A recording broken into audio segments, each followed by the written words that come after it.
Well, morning boys and girls. It's Wednesday, and just as I was already getting ready to spend the Christmas here, my permit got issued, and today is 23rd of September, Wednesday, and the view through my dirty windshield is JaCkPoT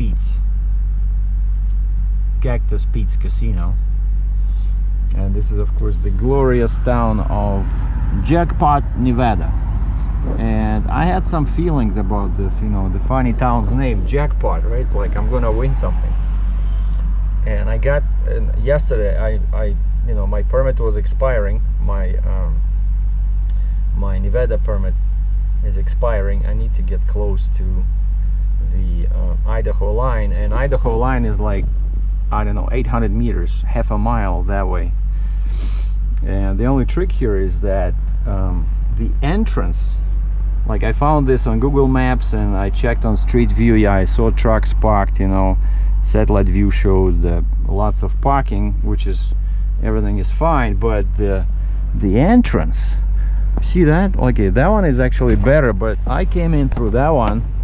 Like you can see, you see the road, how much higher the road is than this area. Like this is like a kind of like they excavated this, right? So like that thing over there, it's so steep. Then when I was looking in the mirror in horror, I saw XL2 on the trailer go in the air.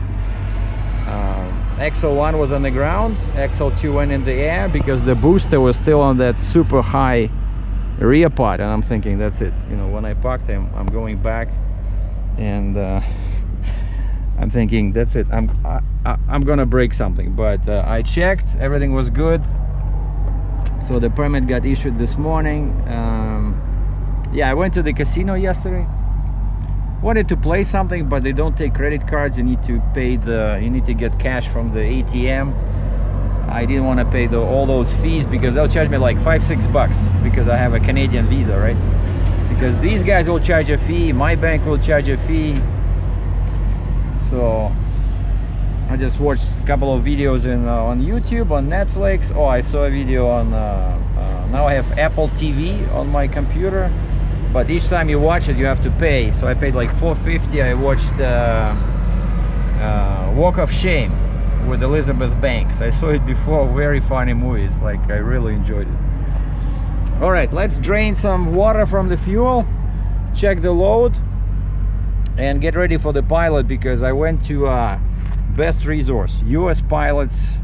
I think it's called uspilots.com, and then you enter the town name or state where you are. Yeah, you enter the state and then you look by the state, and the nearest town here on the Idaho side is Twin Falls.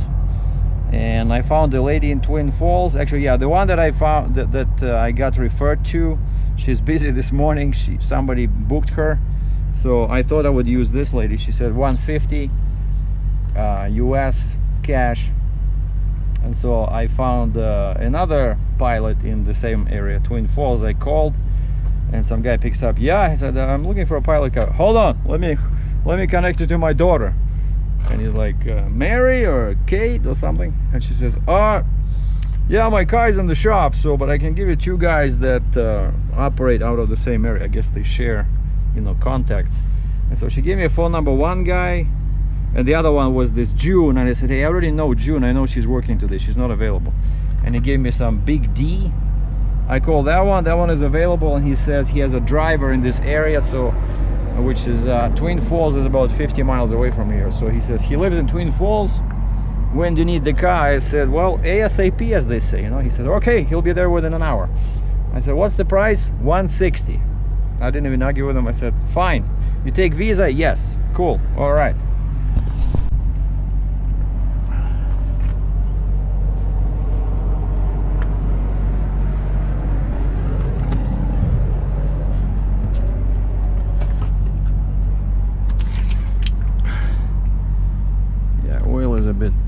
A tiny bit low, as it always happens when things get closer to oil change, because I'm due for an oil change probably when I come to Canada.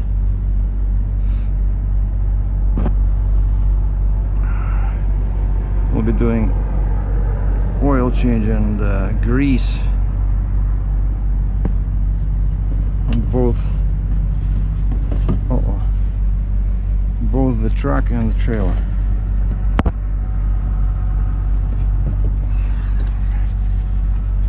I like how they position this. I don't want to use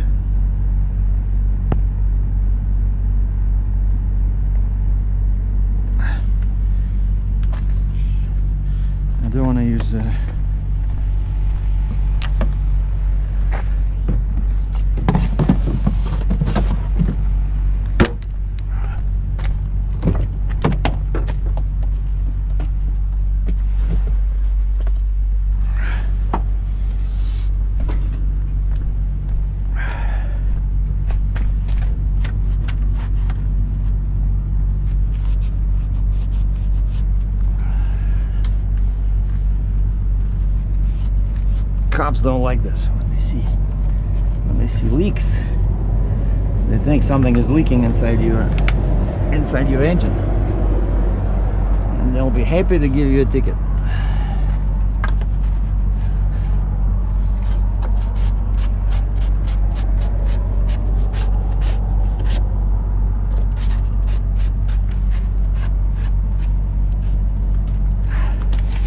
I just said it a little bit. It was almost at the full mark.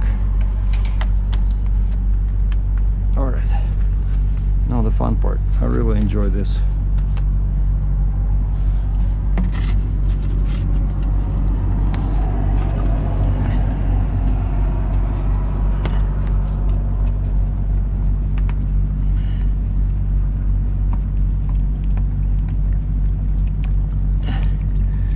And it's interesting that sometimes when I do this, there's no air, right? If there's no air, I find that it's useless. You're just draining fuel and nothing changes. But when you see these bubbles rising, after about 1.5 bottles like this, the level starts dropping in the top, and I stop it when somewhere here. Otherwise, if you let the level drop to the middle, then the truck has problem starting. Well, of course, I have the electric pump. I can turn the key and I can hear it, you know, the sound where it starts pumping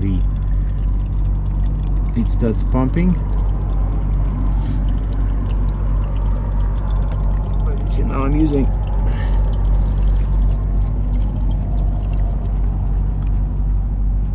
small bottle, but that should be okay. Basically, I find that it helps with the performance, but it's impossible to see if there's water there or not. I really don't like this design. Next truck will get DEFCO, where the filter sits upside down, and you can actually see how when they say the level is rising, that's when you change the filter. On this one, there's no telling.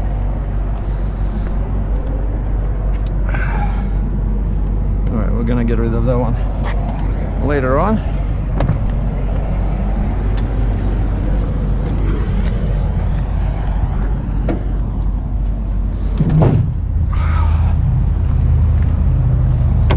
So the airbag is holding up. That piece of rubber, the conveyor belt, really helped. And I looked on the map, so tonight I'm gonna end the day in Butte, Montana, and then tomorrow it'll take me a whole day to get to North Dakota line, and after that it's about 350 miles to Fargo, where I will pick up my airbag. And hopefully, yeah, and I talked to Petro over there. I said, you guys have the same policy as Petro in Wales, where you refuse to work on people's parts? Because I said, most shops I talked to, they don't have the proper airbag. Now I found one online, and I will pay you to install it, even though now I probably can do it myself. But I want them to properly seal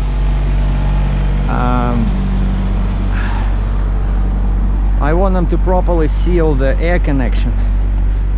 I never trust myself with those.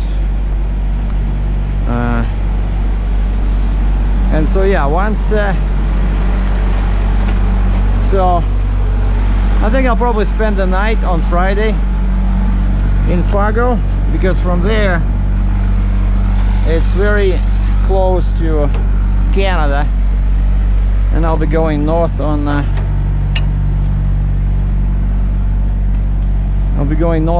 29. Well, so now I'm gonna warm up the truck, make sure I get full pressure, because I'm still scared. But you see, on this one I find that the right side is much smoother. Like over here it's really crazy, and I see marks how people scratch the pavement with the trailers. But I need to stay as close as possible to this side. And if the front of the trailer really starts getting close, even though I'm in a top 5 position on the neck, but I can still raise it much higher, as long as I go in a straight line and I don't turn, because nothing is holding the neck. But you know, kind of like for emergency, I can do that.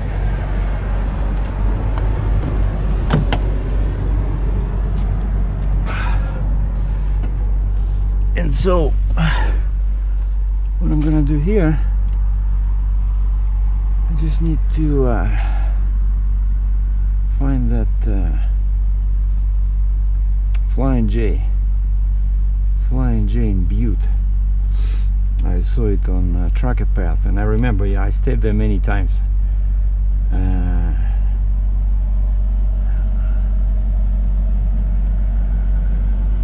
I don't remember who I worked for when I was come on, why are we so slow? Okay, Flying J, Butte. Here we go, North Browns Gulch Road, Town Pump. Yep, that's the one. Let's see. In-store shopping is available. Oh wow, that's a really cool business. Well, it says what, 652 kilometers. I can probably do better than that. Yeah, I can probably do at least 700 today, because that's 400 miles. Well, we'll see. It'll depend on my pilot, how fast my pilot will get in here. Okay, I'm ready.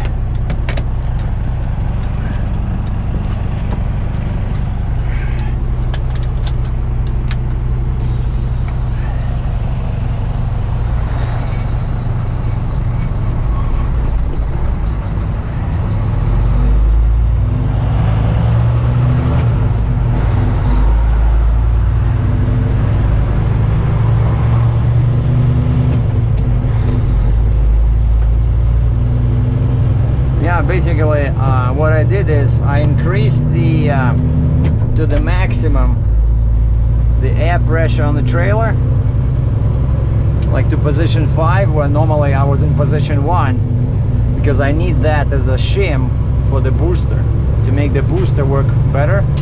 So now I increased the air on the trailer, and I dropped the air on the booster, because you know, when you go like this, right? About 300 feet of barrel on the right shoulder. Yeah, 10-4.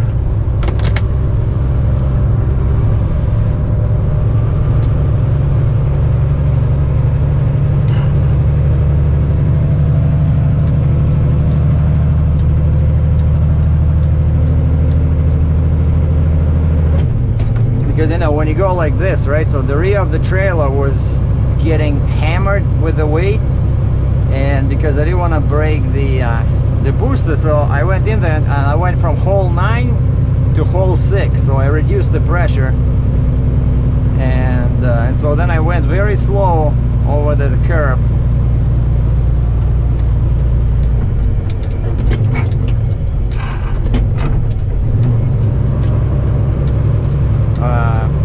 Over the curve, and it worked. And so yeah, this guy, I think his name's Scott, he's gonna be in the front all the way to Twin Falls. And I see the sign says Idaho, so we're gonna mark it 188 kilometers. 188. Somebody left I went to get coffee, and somebody left a note on my door. Sergey, what a nice surprise. I watch you all the time. I pull in last night and here you are. What a small world. Brian. Thank you, Brian. All right, welcome to Idaho. I think he posted it last night, but I only saw it this morning.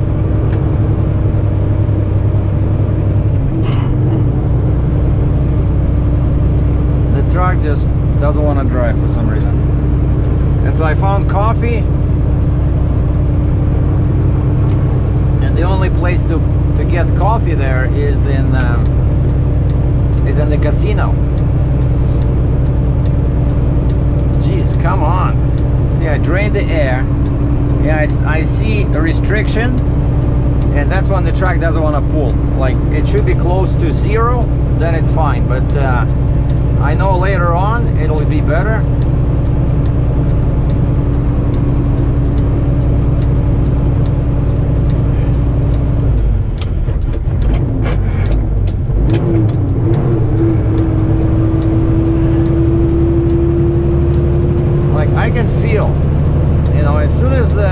When the truck is dies like this,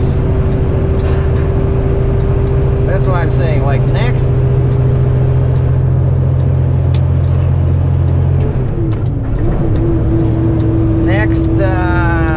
truck will have a Defco filter. I think there's something's wrong with this one.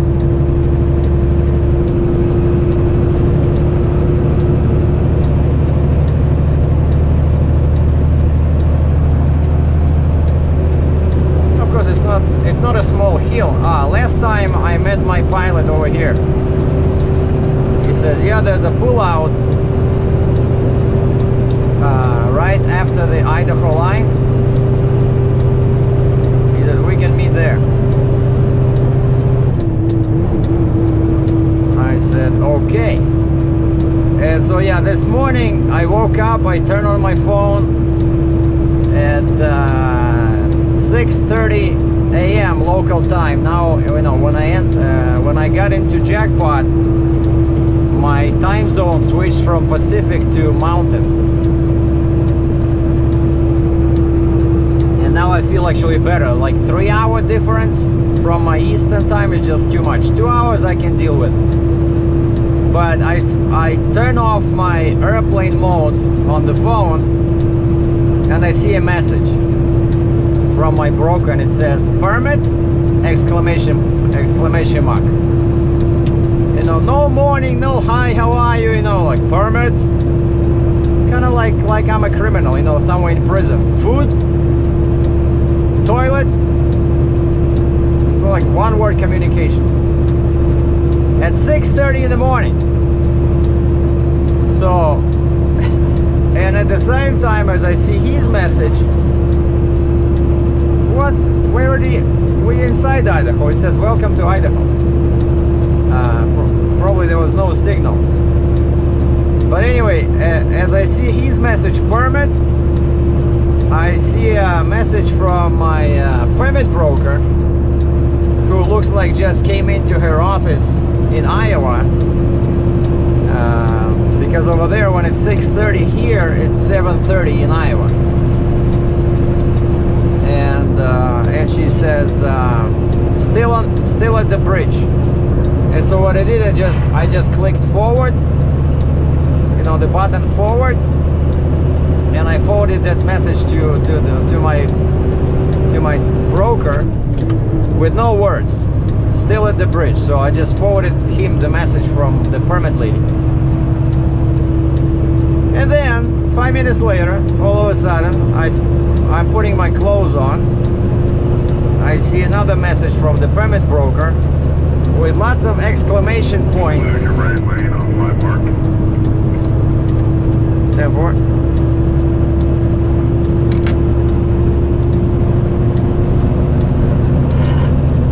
I see another message, and it says, I'm paying for your permit, which means that she got it. So now all she has to do is she has to give him her, you know, credit card. And so while she was doing that, I went and quickly did a couple of exercises. A couple of exercises with a kettlebell, and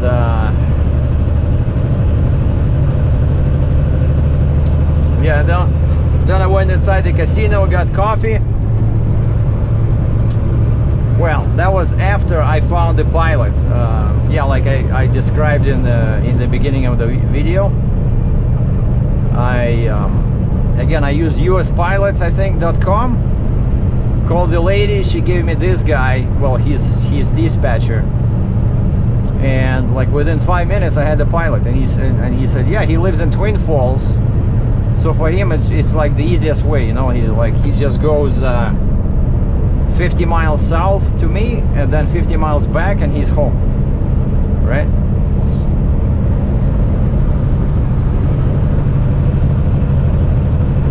And there's gonna be one tricky part. They're gonna be a bridge. They're gonna be a bridge before Twin Falls, and according to my permit, the speed, my speed, cannot be more than 25 miles per hour. And I told this guy, I said, is this for real? You know this bridge, mile marker 50? On US 93. He says, oh yeah. He says, that's a big bridge. You have to be slow. And he says, I will get behind you. And yeah, he says, that's an important bridge. Okay. So I'm gonna show you guys that bridge. Like over here, you see, like we're getting out of mountains for now, I think. But then later on, I will get to, okay, hold on. Let me put my cruise control on at 60 miles an hour.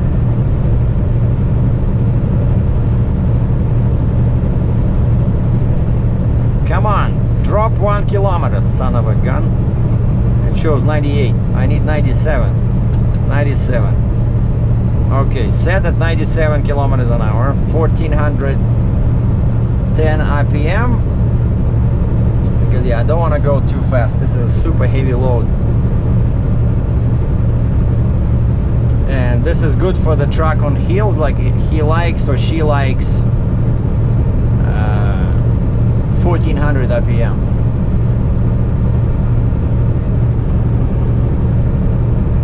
And the needle went down to 0, but that's because we are on the straight road, on the straight stretch.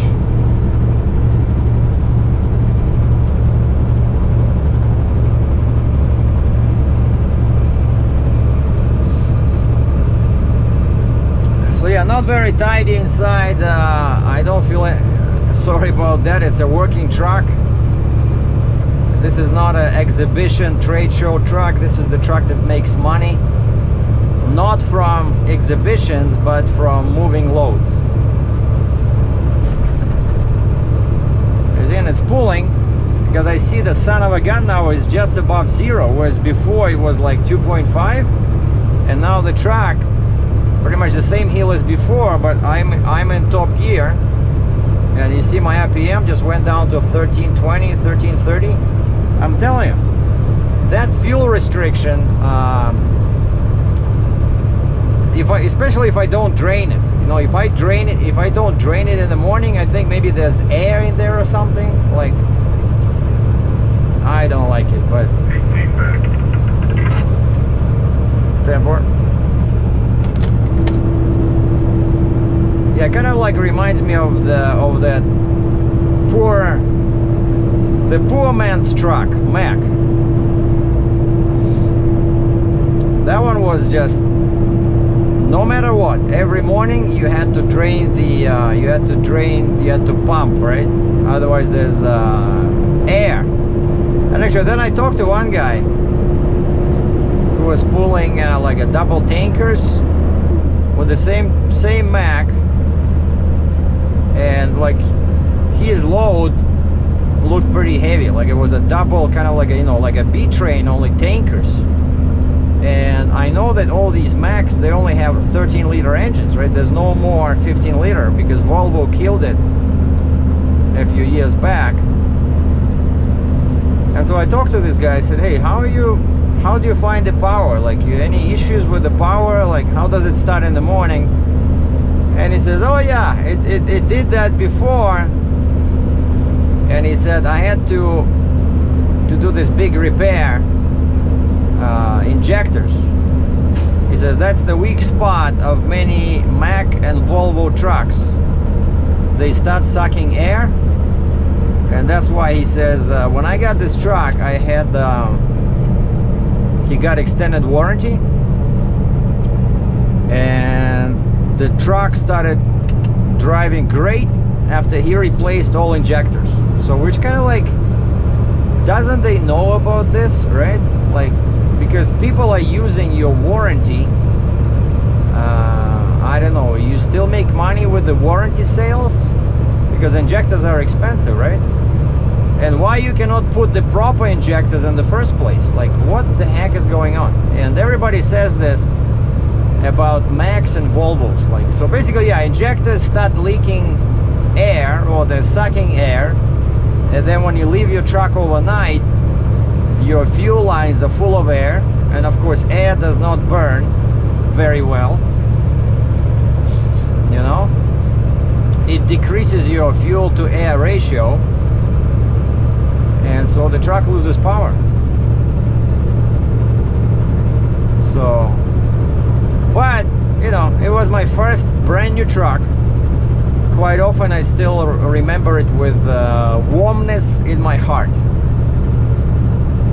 What I still hate about the truck is the beeping alarm when you turn the key. Like, it was just, it drove me crazy. If you remember, I had to take the dash apart and put some insulation in there. It still did not help. That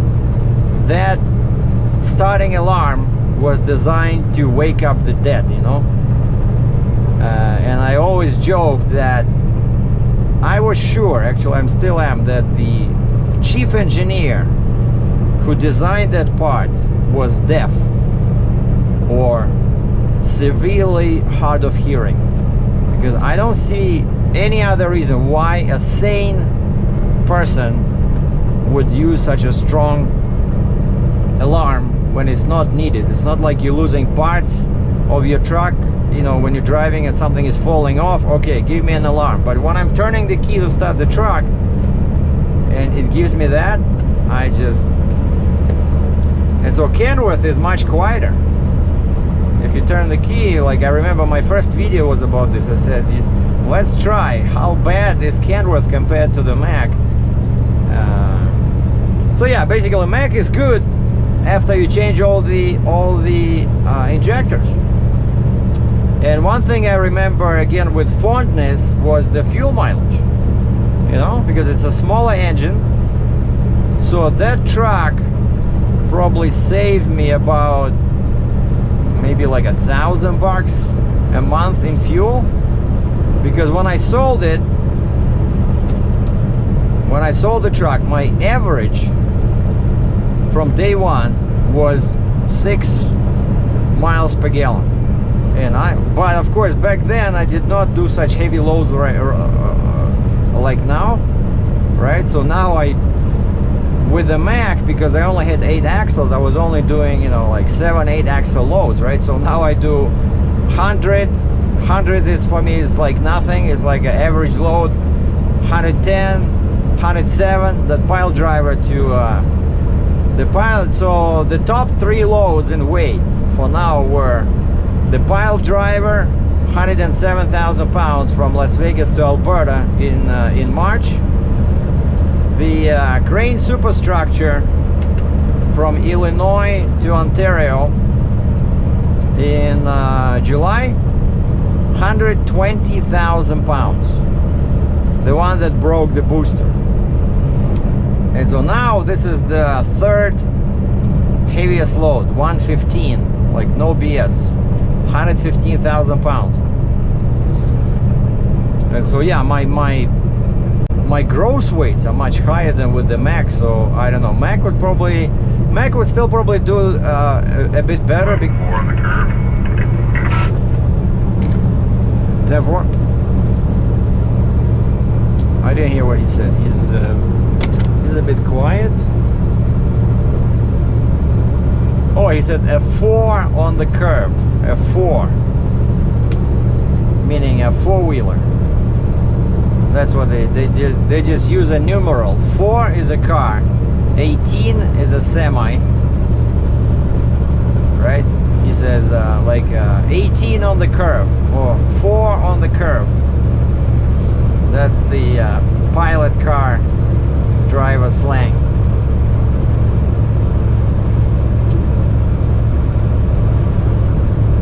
And also remember when I was complaining about the power, of course, you know, that one had 1850 torque, which is still okay, but you know, I remember one guy said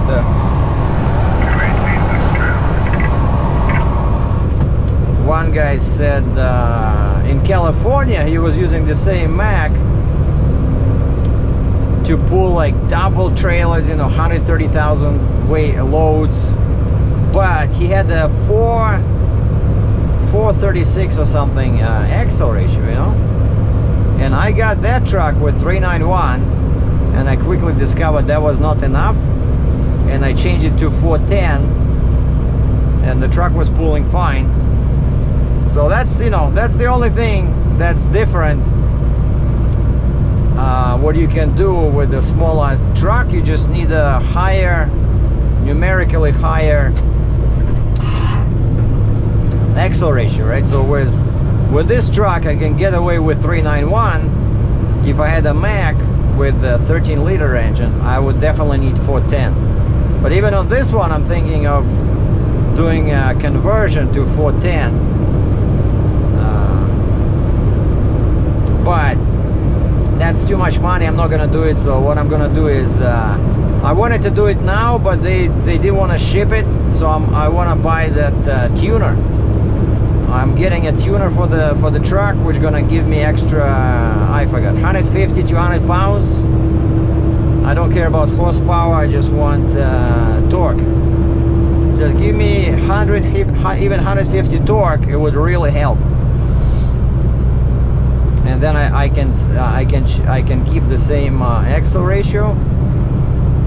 But if I was buying this truck again, I would definitely go with 410, like real 410, because I got 410, but I put big tires, so it's the same as 391.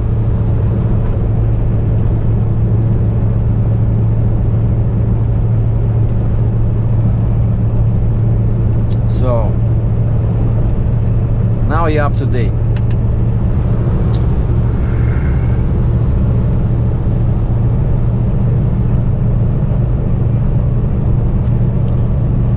Why do you need a pilot here? I don't know. Probably because of that bridge. I think that bridge is the only reason they wanted to have a pilot here, because the road is pretty wide, and I'm 9'8" wide, 9 feet 8 inches.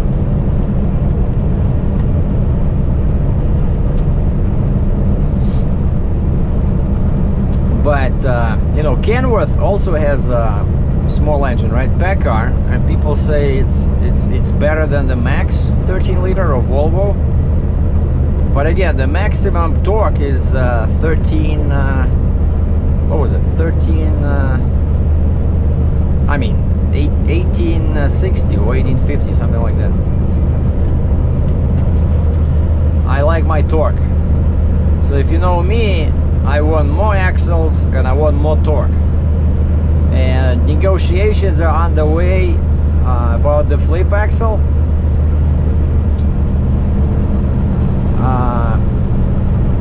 The trailer builder in Quebec, right?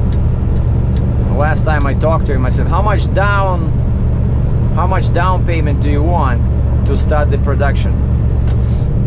He said for the trailer he wants crazy 40%, but for this thing he wants 30%. So if I can find 3,500 Canadian, or if any of you guys want to send it over, just, you know, use my PayPal. 3,500 Canadian. I give it to the guy, I stop by his plant, he does the measurements, and he just duplicates the Fontaine intermediate axle with eyes on both ends, so it can be connected one side to the trailer, the other side to the booster. And the cost will be about 15,000 Canadian. But I like it when they do it like this, you know, when you can do kind of like installments, right, where you don't have to come up with the entire amount. Fontaine, I was talking to some Fontaine dealers, and the cheapest I found is Fontaine 16,500 US, but with tires and wheels, whereas the Quebec company, it's 12,000 Canadian, way cheaper, but no wheels, no tires, right? So 12 grand, and then I can get let's say 500 per assembly, so probably for 2,000 Canadian I can get 4 wheels, 4 tires. Lose your lane on my mark. And so basically, yeah, it's gonna be 14,000 Canadian. So 10,000 Canadian is about 7 US, and 4 is about what, half of that, like 3. So yeah, it's gonna be, it's like $6,000 cheaper than buying from Fontaine. But some people might say that that's not a good idea because it's a third party product, but I'm not sure what can go wrong there, because it's they use the same, so probably it'll be like a Hendrickson axle, you know, with Ride-Well airbags or Goodyear airbags, right? Like the only difference is the metal, like the frame, right? But I know Canadian companies, normally Canadian trailer builders are normally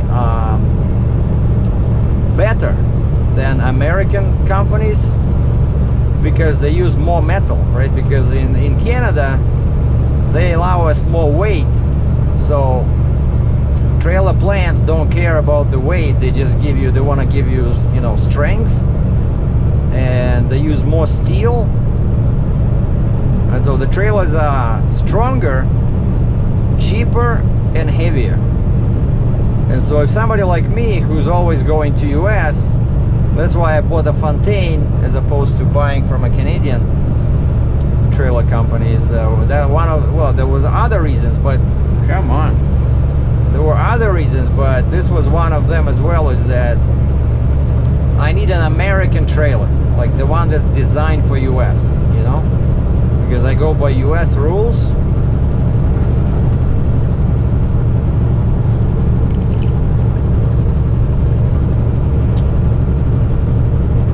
There was a bunch of flies at that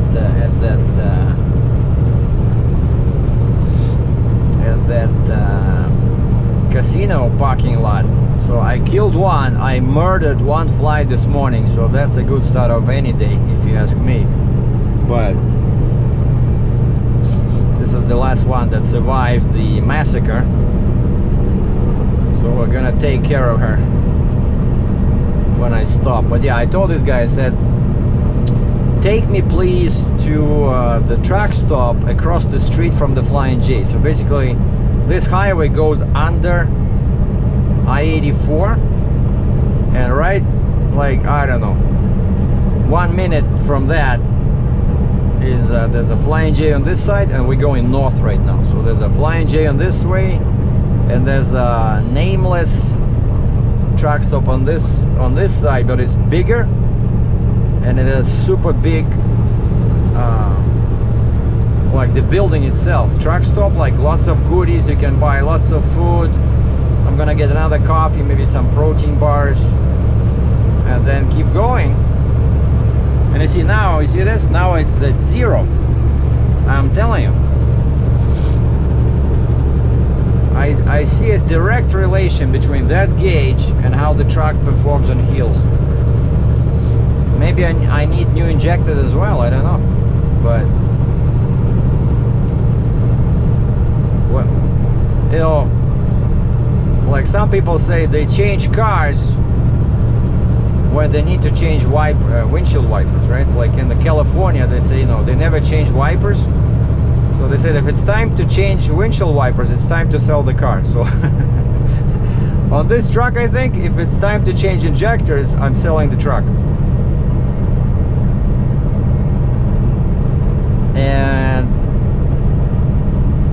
it's definitely not going to be a Peterbilt. Like this friend of mine from Florida, I never heard people having so much trouble with a brand new truck as he had with his P387.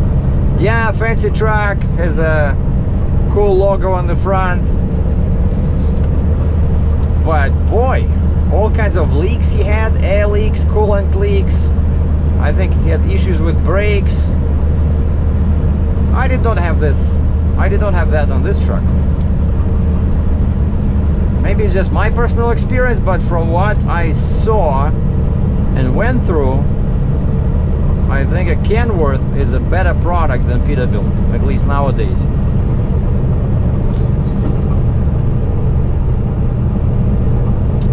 So we'll do like a voting, you know, maybe in a year. So this truck now is 2.5 years, so I can upgrade it after February next year. When it's more than 3 years old, then my financing contract will be in a good position to do a trade-in. So we'll do voting. So shall Captain Sergei go back to the Mac with a 13-liter engine? Probably not. Or maybe get T800 with the white hood, or W900 set forward axle, or maybe some ugly Western Star 4900. But I'm leaning for the next truck. I'm leaning more. PlayStation will be open. Therefore, where is it? On the left? On the right, up here about a mile. Okay. Way station is open. You see, and this guy pulled in on the left. The guy pulled in. He's gonna, you see, way station 1 mile. Yeah, okay. This guy, he let me go through. Okay, where's my permit? Okay, I got my permits over there. I got my pilot. I hate these inspection stations, you know?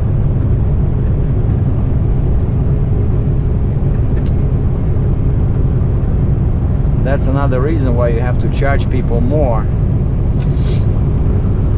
when you have oversized loads, because there's always a chance of inspections, of, you know, tickets. Like with the driver, and you don't have that, you know, but with these loads, that's what you got. All right, we're gonna pause the recording here and we're gonna resume. Yeah, it's open. I see the green sign.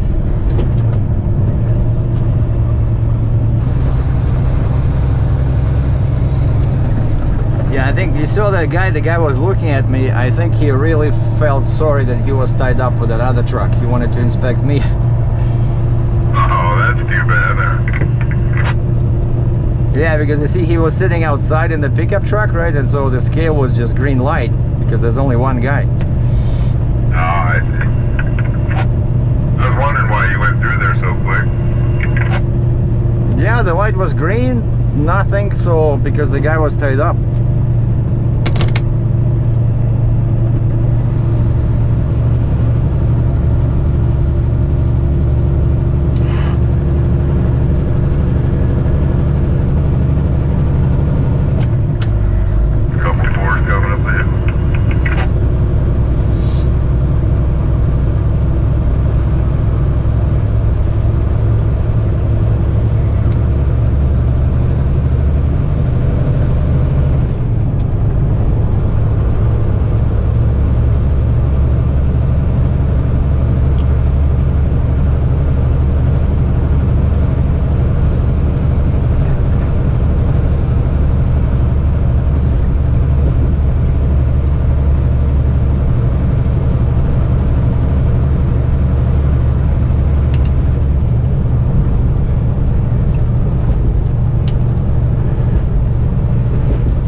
Plus 25. I need air conditioning. And so the next truck will be white. Too much heat in the summer.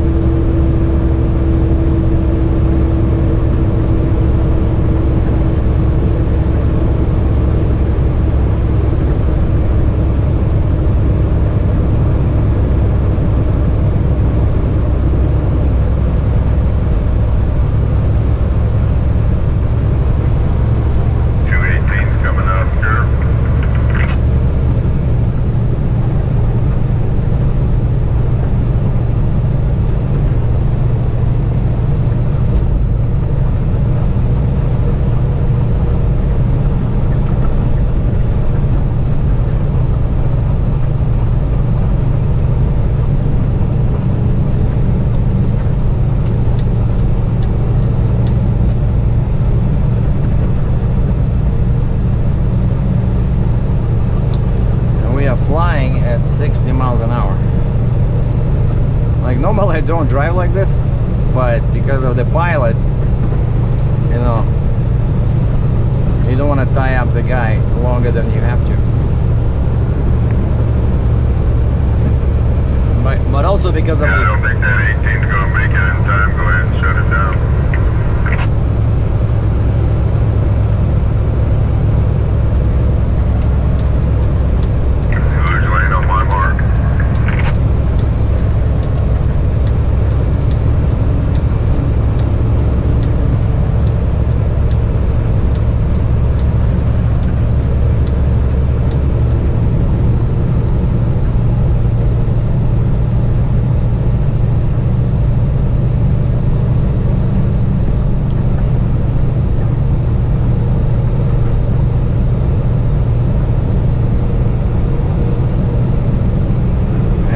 That big bridge should be somewhere, like Google Maps wants me to go east on some kind of Highway 74. Of course I cannot do that. I have to stay on 93 till I reach 84. But after this, so once I let the guy go, it's gonna just be some picturesque driving east on 84 and north on 15, and then I enter Montana, and like I said, I'm gonna shut down either in Butte or just take a break there and then go go east towards North Dakota, maybe another hour.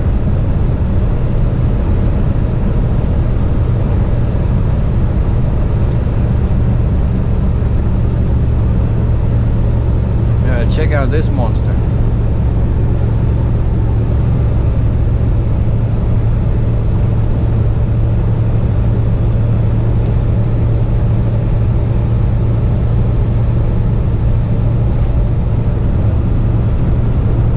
So today is a good day. I'm finally moving, so the freight broker is happy, my boss is happy. Are you on this 18 behind me? Yeah, I don't know, kind of like a stupid situation because he's not gonna be able to pass you, I don't think.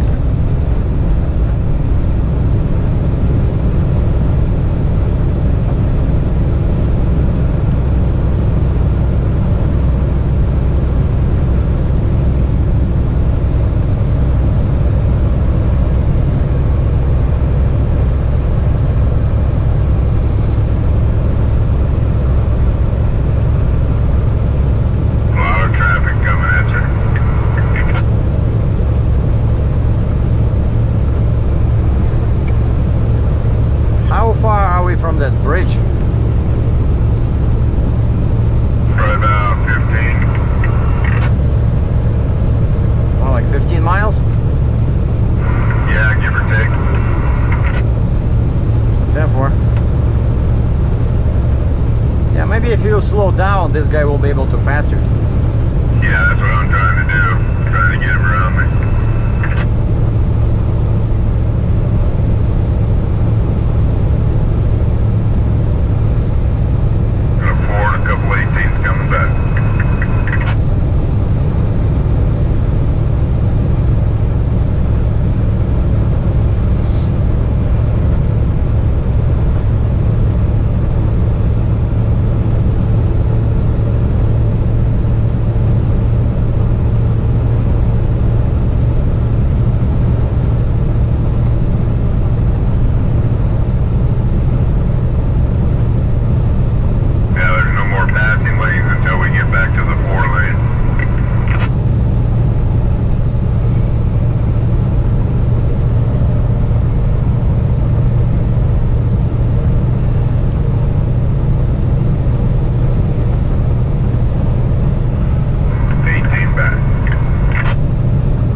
The point of having a pilot, right?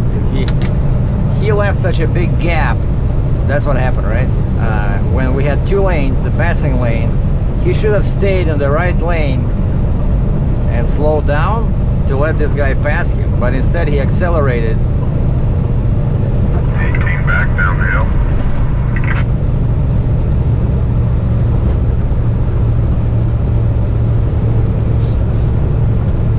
Yeah, you don't have to tell me about regular trucks, only oversized, okay? Yeah, copy that. It's just a habit of mine. He's going around me. Perfect.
So yeah, white truck, classic design, big hood, air cleaners.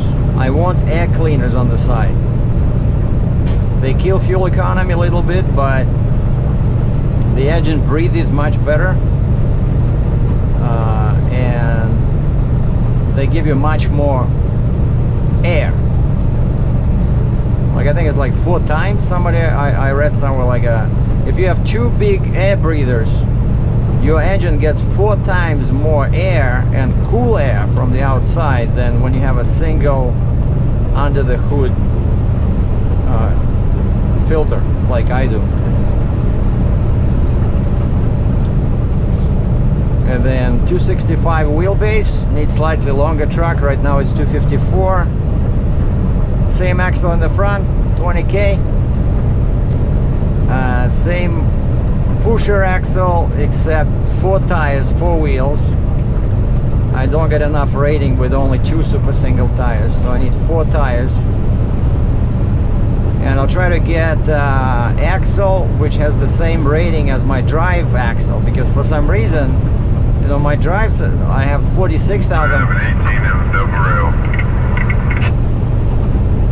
I got 46,000 pound suspension, right? So my drive axles are 23,000 pounds each, right? But my lift axle is only 20,000 pounds. That doesn't make any sense. Like, you know, where are you headed with this big boy? Oh, towards Canada, towards Manitoba. So I'm gonna go north and then east into North Dakota. Take the next ride onto Idaho 74 North. Yeah, you might get out of the smoke up there. Yeah, I know. I came through Washington State on the way from British Columbia. It was pretty bad. Yeah, I did a run there in Portland, Oregon here last week, and boy, I tell you what, it was miserable. Yeah, I went through British Columbia, like south on, I think it was US 93, and it was awful. Like the ground was black, everything was burned, and it was hard to breathe. Yeah, it's been sticking around here for almost 3 weeks now. You can definitely feel it.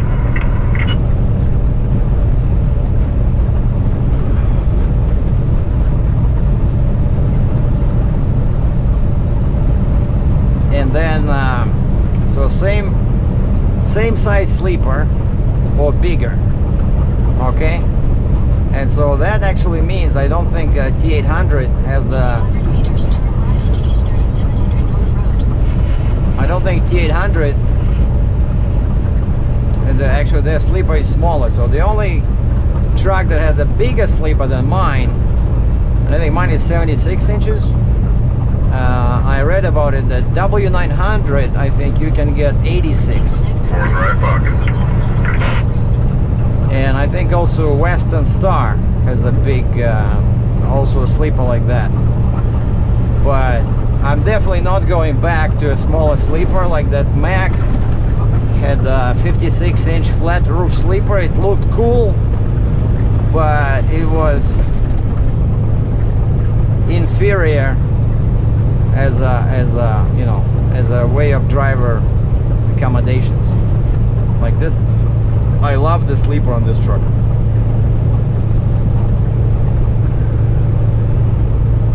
And then what else? What we definitely need. 800 meters turn right onto East 3800 North. We definitely need the ladder on the frame so I can climb to the fifth wheel and to the hoses, whereas now I'm climbing over the fenders. I don't like that, so we need a ladder. That's why, that's another reason to have a slightly longer wheelbase.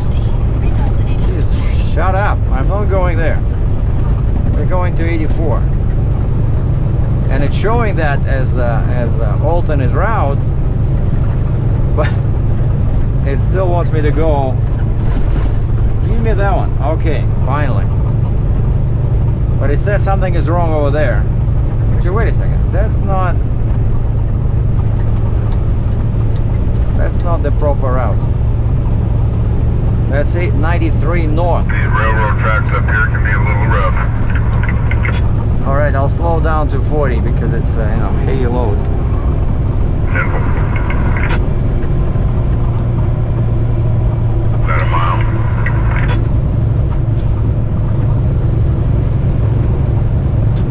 All right, so 93, 30. So that's 93 business. Oh yeah, this is US 30, which pretty much goes across US. Because I know there's US 30 in Indiana, in Ohio, right? Oh wow, 11 miles to 84. Still 11 miles. Well, no, over here it looks like we are right close. Yeah, let's just slow down to like 60 kilometers an hour.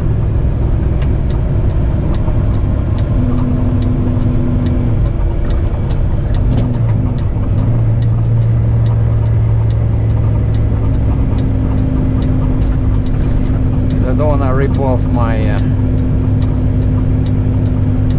my airbags.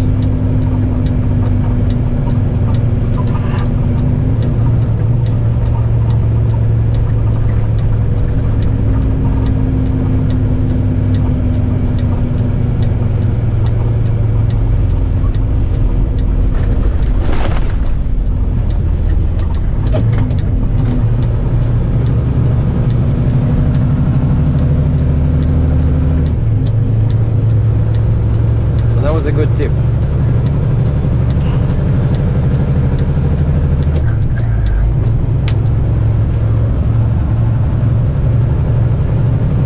Of course, I'm the only guy slowing down. Nobody else cares. Especially company drivers like this guy in a yellow Peterbilt flying by at 200 miles an hour.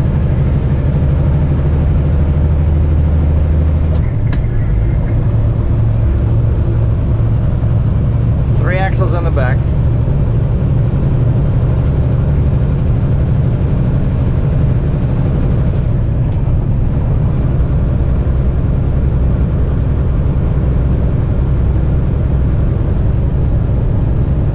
Okay, so mile marker 43. So I know my permit said the bridge is at mile marker 50. So we're 7 miles from the bridge.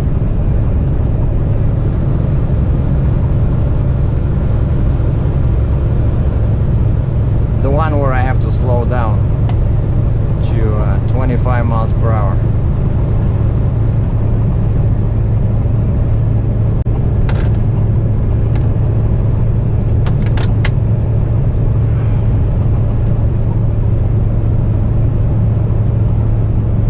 Right, let me check if my booster is still there. Oh, I cannot see it.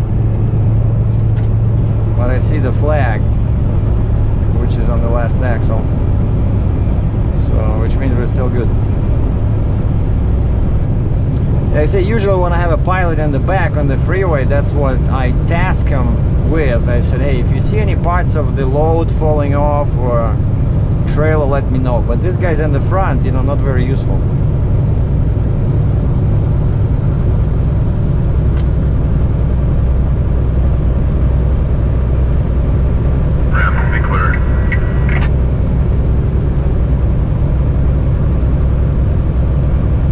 The ramp is clear.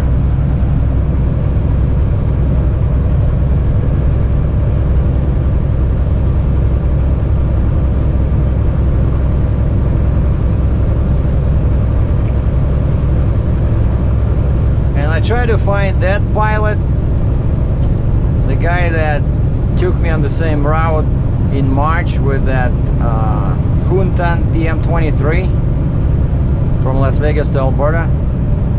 And you know, I changed phones. Right now I have the iPhone. I could not find him on my phone. Maybe he's on my American phone, but I checked. I thought his name was Bill. I found Bill Pilot, but that guy has a 716 area code. That's Buffalo, New York. So that's the wrong Bill. So probably the guy's name was not Bill, but his price, I thought it was a cheap price. Turns out pretty much everybody charges here $150 for this 50 miles, because they probably all know that oversized loads are required to have pilots only on this stretch, and so this guy charges like 10 bucks more, which is no big deal.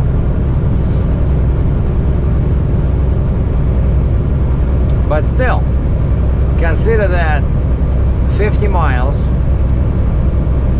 even 150 bucks, that's $3 a mile.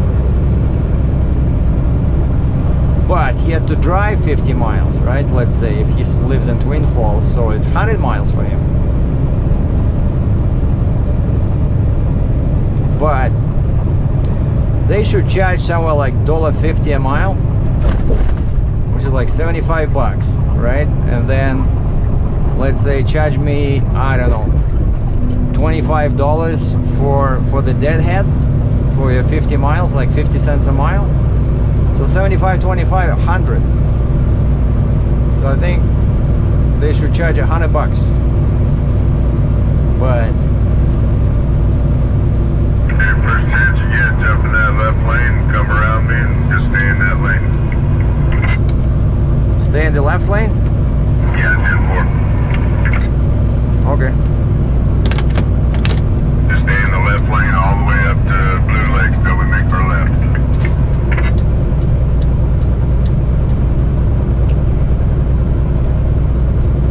Even all the way to the truck stop? No, just until we cross the bridge. Therefore. Oh, it's because now it's a 4 lane. Okay, so now he has to be behind me. Okay.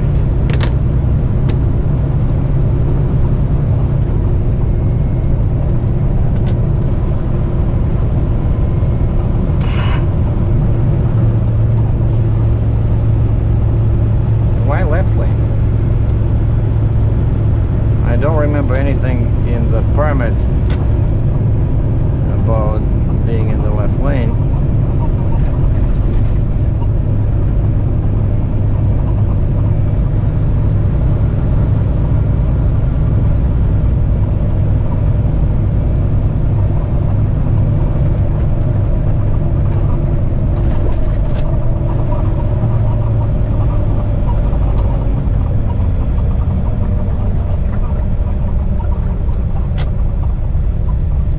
Already Twin Falls. What is that? Fresh fruit, sweet corn.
Red, I guarantee it.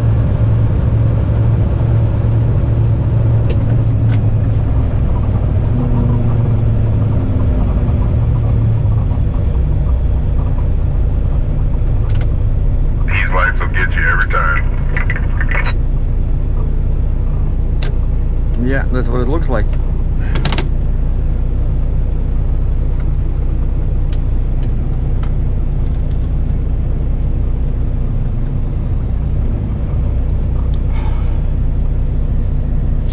Diesel, $249 over here. It's gonna be way cheaper in Montana. I checked. Well, not too much cheaper, but I think it was like $236 or $240. I'm still okay. I got 75% of fuel. And this fly is still here. Unbelievable.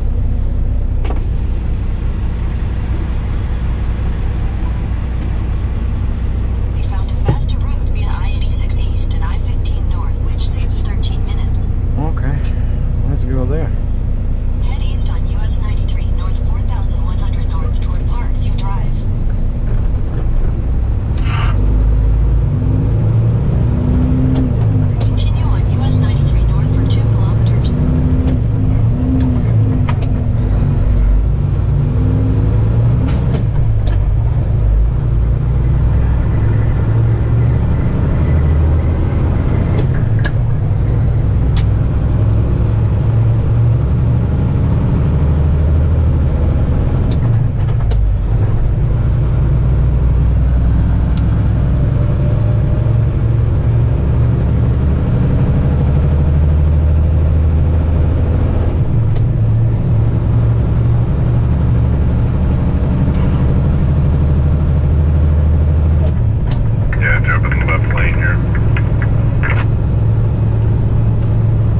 Shall I stay here? After this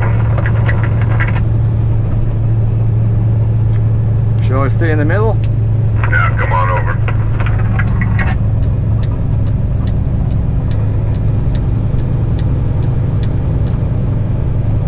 I don't remember on my permit anything about lanes. No, it's just easier this way because it's getting about lunchtime and you got to jump over about 4 or 5 lanes and it's a bitch to get over. We'll just stay here.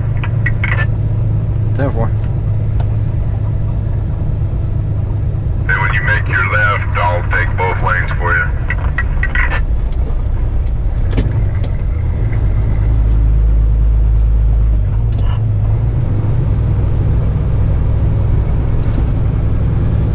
Oh yeah, there'll be a big left turn somewhere here, right?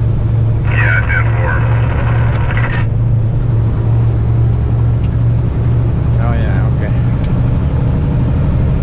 So basically now we're going east. And then somewhere, that's why we need the left lane. Okay, now I got it. Because we'll be turning this way.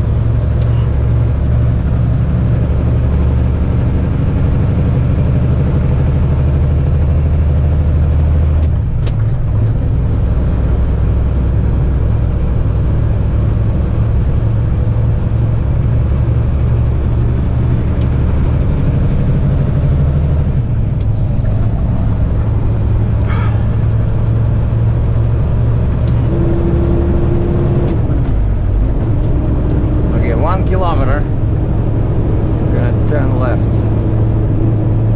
It's only that set of lights that are red now. No, that's too early.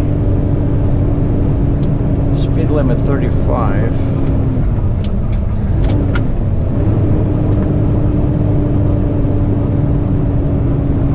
Somebody hit a sign.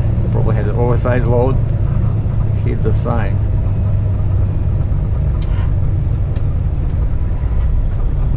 Oh, again I see that Suburban. It's chasing me. Remember I was talking about these black Suburbans in when I was Dickinson, North Dakota. No, wait, Carrington, North Dakota, and I saw a dealer there when I was testing my new shiny camera.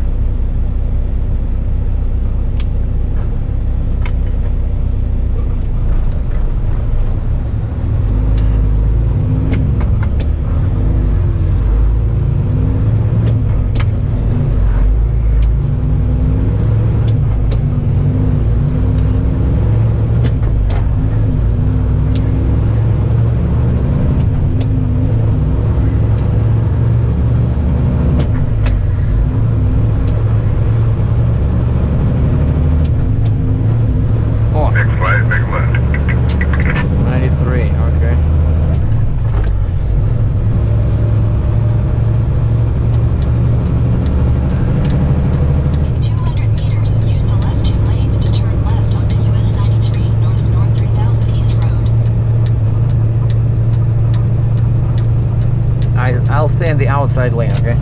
Copy that, I'll cover your inside. Use the left 2 lanes to turn left onto US 93 North 3000 East Road.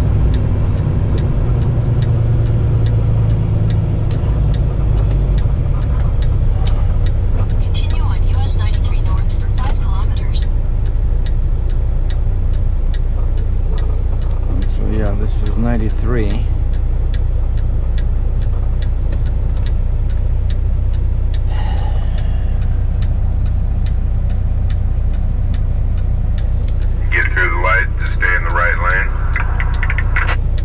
Therefore,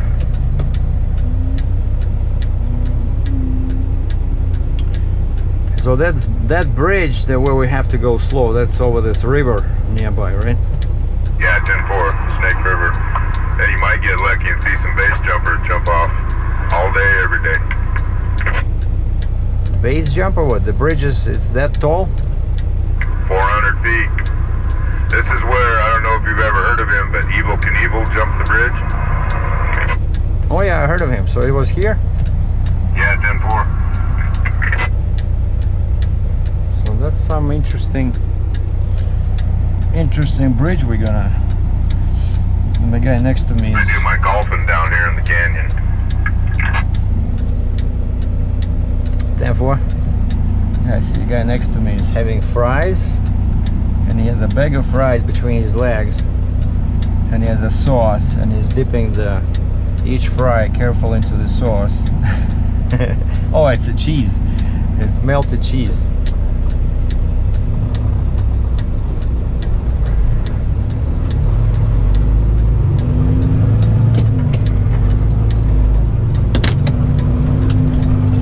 So he's blocking the lane so we can go a bit like this. Normally I would go wider, but you know, of course that's why you have to go in the outside lane, because your rear wheels are cutting, you know, closer, and so it helps when you have a pilot, because he can block that lane to prevent people from getting killed on a nice morning like this.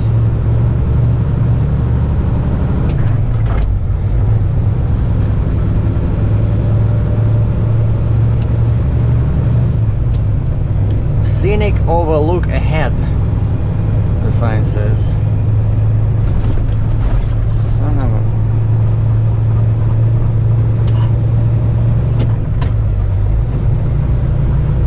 Alright, where is it? Yeah, I see the river. What did he say? Snake River? Snake River.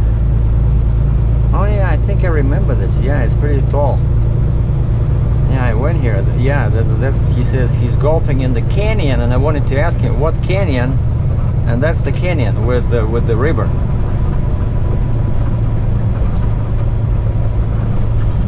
Yeah, the road is very rough here.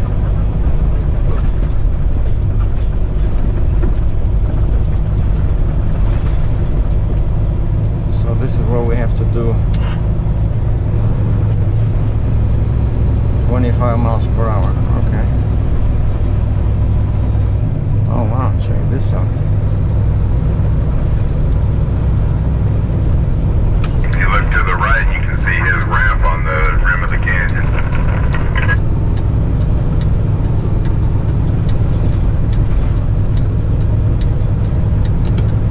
Some guys are getting ready the parachutes on the right.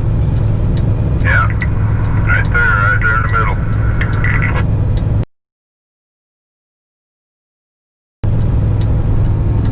Is it legal? Yeah, all year round. It's the only place in the state of Idaho you can do it. Unbelievable.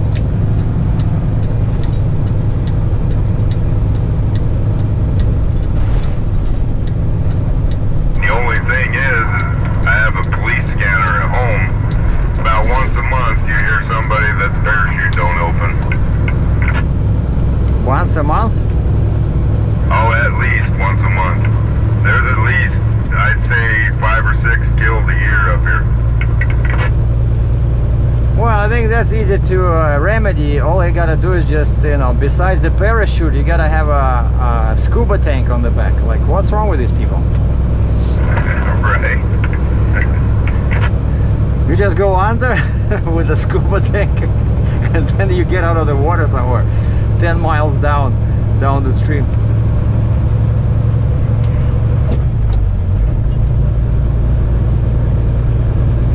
I jumped with a parachute. I was in the Russian army. I had like 13 jumps, and yeah, it was scary. Yeah, I was in the army here. I did my share of jumping. I won't do it off a bridge though.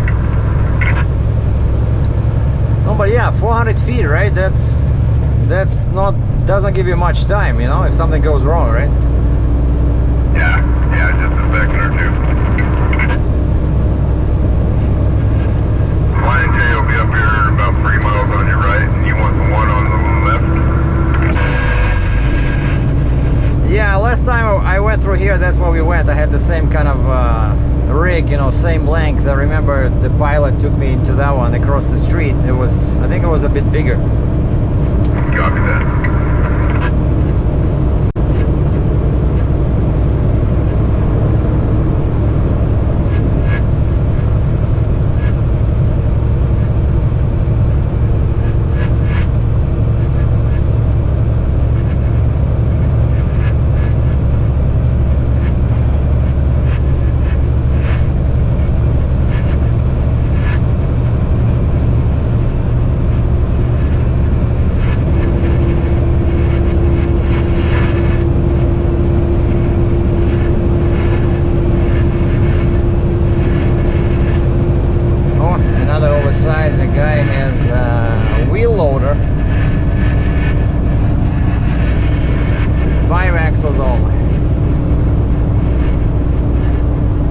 this is 84. That's what I'm supposed to. 600 meters, use the right lane to take the I-84 East ramp to Ocotillo. Yeah, that's what I'm supposed to take, but we're just gonna stop at that truck stop on the other side, and I'll have to pay him.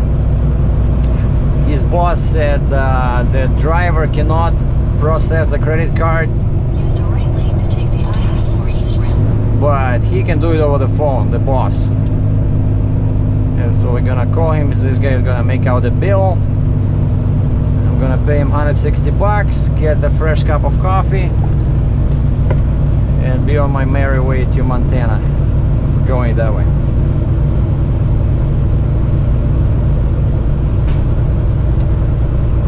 So this is it. That's what I wanted to show you guys. So might do an update before I get to oh, I'll do an update when I'm in Fargo, dealing with the airbag. So now it looks like I'll make it to Fargo before they close for the weekend. That